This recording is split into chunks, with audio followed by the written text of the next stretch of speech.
Bab 64. Siapa yang jadi pemicunya? Tak satu pun dari mereka menduga bahwa Wei masih menyimpan kartu truf, dan yang lebih mengejutkan lagi, dia ternyata menyiapkan begitu banyak pil pemulih. Bukan hanya menyiapkan, dia juga menelannya tanpa ragu, tanpa perhitungan. Bagi para penonton yang menyaksikan langsung, yang ia telan bukan lagi pil, melainkan tumpukan prak putih. Masing-masing pil bernilai tinggi, dan dalam satu momen barusan saja, lebih dari 10 pil masuk ke mulutnya seperti camilan. Gila, itu paling gak udah habis ribuan tel prak. Sementara yang lain biasa memakai pil dengan hemat, hanya saat genting atau sekarat, Wei menenggaknya seolah-olah ia punya tambang pil pribadi. Perbandingannya, seperti player biasa melawan pemain sultan di game online, bedanya, ini dunia nyata. Dan yang membuat hati mereka makin miris, Wei bukan hanya sultan, tapi juga jenius, petarung berbakat yang luar biasa kuat. Kalau dia cuma kaya masih mending, tapi ini, kaya dan kuat. Siapa yang bisa lawan orang kaya gitu? Sayangnya, tak ada waktu untuk mengeluh. Mereka tak punya pilihan lain selain bertarung. Semua, serbu! Kalau kita bersatu, aku tak percaya dia bisa lolos hidup-hidup.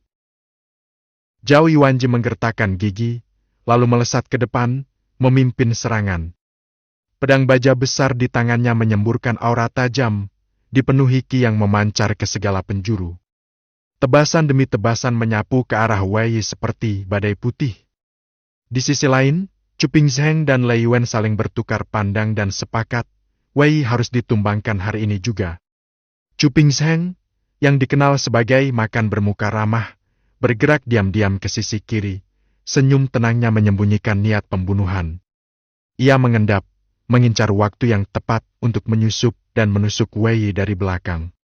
Sementara itu, Lei Yuan, yang dijuluki makan penyakit, adalah yang terkuat di antara tiga makan besar Hei Huhui.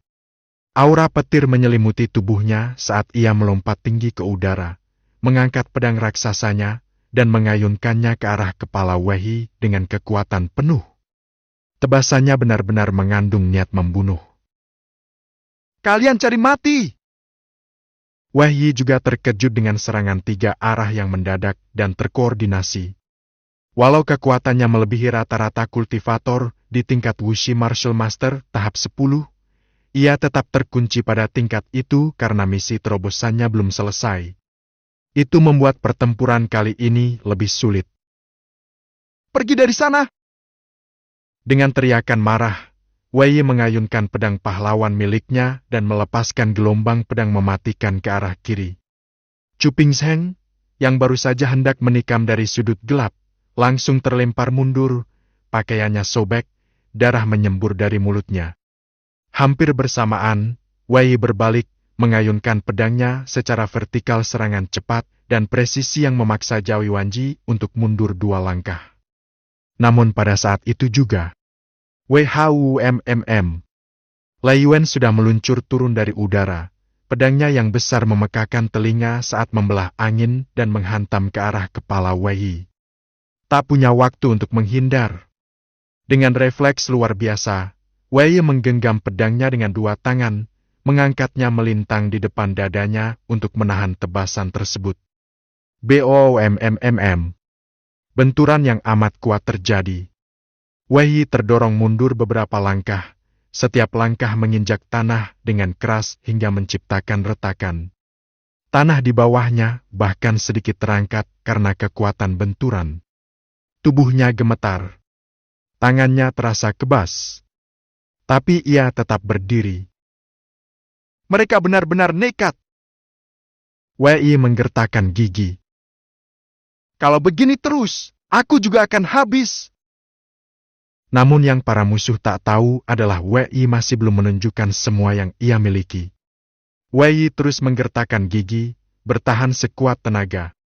Sementara itu, Lei Yuan seperti kesetanan, menyerang tanpa kenal lelah, seolah-olah benar-benar berniat menghabisi nyawanya di tempat. Wedage!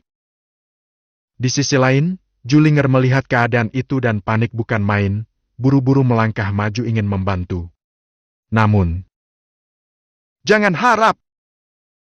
Huo Tianlu, yang sejak awal memang menyimpan dendam pada Wei, langsung menghadang. Ia tak hanya menghalangi, melainkan langsung menyerang ke arah kepala Julinger dengan kedua telapak tangannya. Beruntung, Li Hanlun segera melompat masuk dan menangkis serangan itu. Namun belum sempat ia menarik napas lega, seorang murid lama langsung menyergapnya dari belakang. Pertempuran pun berubah jadi benar-benar kacau. Bahkan Pei Qinghai, yang sedari tadi menonton dari kejauhan, akhirnya ikut campur. Kondisi pun berubah menjadi pertempuran habis-habisan tanpa kendali. Pergi kau! Wei akhirnya mengamuk. Ia meraung dengan suara penuh amarah, kekuatan garis darahnya meledak, menghujam ke kaki dan langsung mencengkram tanah dengan kuat, menghentikan langkah mundurnya seketika. Tubuhnya tegak seperti pohon baja yang berakar dalam.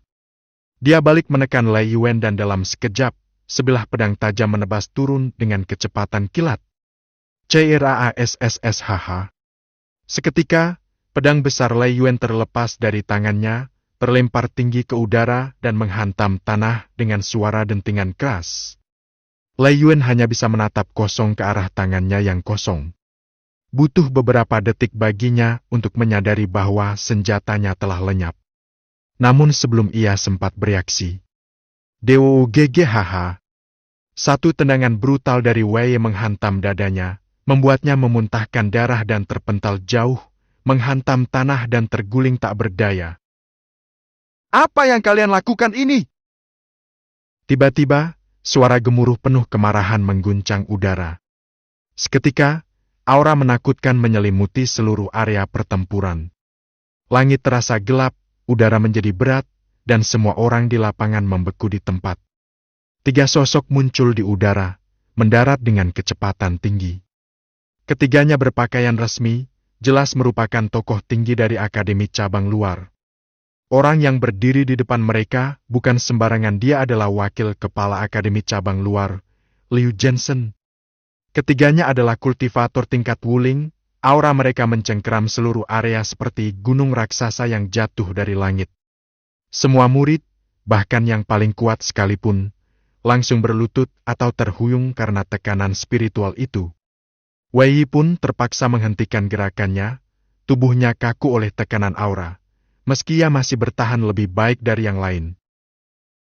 Apa yang kalian lakukan? Kerusuhan massal! Apa aturan akademi ini masih dianggap mainan? Liu Jensen berbicara dengan suara berat, dingin, dan sangat tajam. Kesan ramah yang biasa melekat pada wajahnya kini telah lenyap. Tidak ada yang berani menjawab. Meskipun akademi tidak melarang duel pribadi, duel yang dimaksud adalah sparring antar murid secara sehat, bukan kerusuhan massal seperti ini yang melibatkan ratusan orang saling serang tanpa aturan. Siapa yang pertama memulai semua ini? Suaranya seperti guntur menggelegar di langit. Tanpa ragu sedikit pun, Wei langsung mengangkat tangan dan menunjuk ke satu arah. Dia! Zhao Yuanji! Zhao Yuanji yang agak lambat tanggap, juga buru-buru menunjuk balik ke arah Wei. Bukan aku! Dia yang mulai! Wajah Liu Jensen langsung menghitam. Aku tanya sekali lagi, siapa yang memulai perkelahian ini? Wei langsung memberikan isyarat mata kepada para pendukungnya. Dan, seolah sudah dilatih sebelumnya, semua murid baru yang berada di pihak Wei entah ikut bertarung atau tidak langsung menunjuk Zhao Yuanji. Dia! Serempak. Tegas. Tanpa jeda. Bagaikan paduan suara yang telah dilatih sebulan penuh. Wajah Zhao Yuanji langsung pucat seperti mayat. Ia ingin memberi isyarat pada anak buahnya untuk balas menunjuk Wei, namun belum sempat. Dewa RRR. Dadanya tiba-tiba seperti dihantam palu godam. Tubuhnya terangkat dan terpental ke belakang, membentur dinding keras di sisi lapangan. BRAK. Darah segar menyembur dari mulutnya, wajahnya langsung memucat. Begitu ia sadar kembali, Liu Jensen telah berdiri di hadapannya, menatap dengan wajah penuh kemarahan. kau yang mulai. Seketika, seluruh lapangan sunyi. Semua murid yang biasa melihat Liu Jensen dengan senyum lembut dan sabar kini terpana melihat betapa mengerikannya ia saat marah. Ini jelas bukan level Wuling biasa. Zhao Yuanji mencoba bangkit dengan susah payah, tapi BOOKK, satu tamparan keras kembali menghantam tubuhnya. Tubuhnya terpental, terkapar tak berdaya. Kali ini, ia benar-benar pingsan. Bawa dia pergi. Liu Jensen berbicara datar, seolah insiden itu tak layak menyita emosi lebih. Ini yang pertama, dan kuperingatkan, harus jadi yang terakhir. Jika ini terulang kembali, siapapun yang terlibat akan dikeluarkan. Akademi tidak butuh murid pembangkang. Suasana mencekam. Liu Jensen lalu berbalik. Sebelum pergi, ia sempat menatap tajam ke arah Wei. Tatapan itu membuat bulu kuduk banyak murid berdiri, meski mereka tak tahu maksud di baliknya. Setelah itu, 3 tokoh puncak itu pun pergi, meninggalkan suasana yang kembali sunyi. Namun menyisakan ketegangan dan tatapan kagum pada satu nama Wei. Bab 65, Jurus Pedang Cahaya Murni.